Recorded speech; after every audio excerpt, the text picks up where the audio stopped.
അവസാന നിമിഷത്തിൽ ചില ആശങ്കകളൊക്കെ ഉണ്ടായിരുന്നു. നമ്മൾക്കും വ്യക്തമായൊരു ഉത്തരം അർജന്റീന ഫെഡറേഷൻ ആദ്യം ഫുട്ബോൾ അസോസിയേഷൻ നൽകിയിരുന്നില്ല.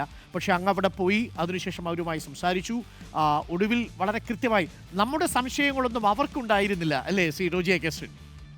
ഇല്ല അവരൊക്കെ ഭയങ്കര ഹാപ്പി ആയിരുന്നു. അവര് വാക്ക് മാറ്റുന്നോ ഒന്നും ഇല്ല. അവരെല്ലാം വളരെ ക്ലിയർ ആയിരുന്നു. അവരുടെ ഭാഗങ്ങളെല്ലാം ക്ലിയർ ആയിരുന്നു. ഞാൻ സംസാരിച്ചപ്പോഴും പ്രസിഡന്റും സെക്രട്ടറിയും മറ്റുള്ളവരും ടീമിന്റെ എല്ലാ ഭാഗങ്ങളും കോച്ചടക്കം എല്ലാവരും അവരറിയാത്ത പല കാര്യങ്ങളാണ് നമ്മളുടെ മീഡിയ ഫുള്ളായിട്ട് ഇവിടെ എയർ ചെയ്തുകൊണ്ടിരുന്നത്. പിന്നെ നമ്മുടെ നാടിന്റെ ഒരു പ്രത്യേകത ഉണ്ടല്ലോ, അമ്മ എന്താ മകള് ചത്താലും വേണ്ട, എന്താ പെങ്ങള് ചത്താലും വേണ്ട, നാത്തൂന്റെ കണ്ണീര് കാണുന്നുള്ള ചിന്തഗതി ഉള്ളതുകൊണ്ട് സംഭവിച്ചു പോയതാ.